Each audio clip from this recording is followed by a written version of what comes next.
बिस्मिल्लाहिर्रहमानिर्रहीम। अस्सलाम वालेकुम। हल्की हल्की सर्दी हो और मूलियों के पराठों के साथ नाश्ता किया जाए तो सर्दी का तो और भी मज़ा आता है। तो आज मैं आपके साथ मूली वाले पराठे की रेसिपी शेयर करूंगी जो कि बहुत ही इजीली बना लेंगे आप। इस रेसिपी को मुकम्मल देखिएगा। वीडियो अच्छी लगे तो ज़रूर इसको आप लाइक कीजिएगा और शेयर कीजिएगा और चैनल को सब्सक्राइब कीजिएगा। तो यहाँ पे ले ली हैं जी मैंने कद्दूकश की हुई मूलियाँ हाफ़ के जी।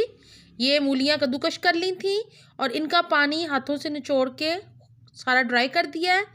4 हरी मिर्चें बारीक कटी हुई ली हैं, धनिया लिया है, थोड़ा सा पुदीने के कुछ पत्ते मैंने हाथ से तोड़ के इसमें शामिल कर दिए हैं, अदरक लिया है जिसको कद्दूकश कर लिया है, लाल मिर्च, धनिया और नमक आप अपने टेस्ट के मुताबिक शामिल कर सकते हैं। तो यहाँ सारी चीज़ों को मैंने अच्छी तरह कर लिया है मिक्स। रोटियों के बनाएंगे 2 पेड़े इस तरह और थोड़ा सा इसको बेल रही हूँ मैं और इसके अंदर शामिल करेंगे हम अपने पराठों की फिलिंग को। तो यहाँ पे मैं शामिल कर देती हूँ। ऊपर से मैंने दूसरी रोटी को बेल के डाल दिया है और इस तरह इसको बेल लेंगे बेलन की मदद से, तवे पे डालेंगे और झटपट से इसको पका लेंगे।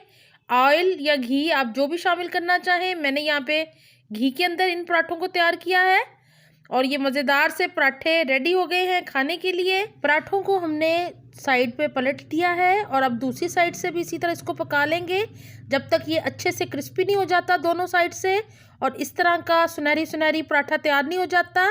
ये इतना खस्ता और इतना मज़े का पराठा तैयार होता है कि आप और बाकी सारे पराठों की रेसिपीज़ को भूल जाएंगे। तो इस रेसिपी को मेरी को ज़रूर ट्राई कीजिएगा।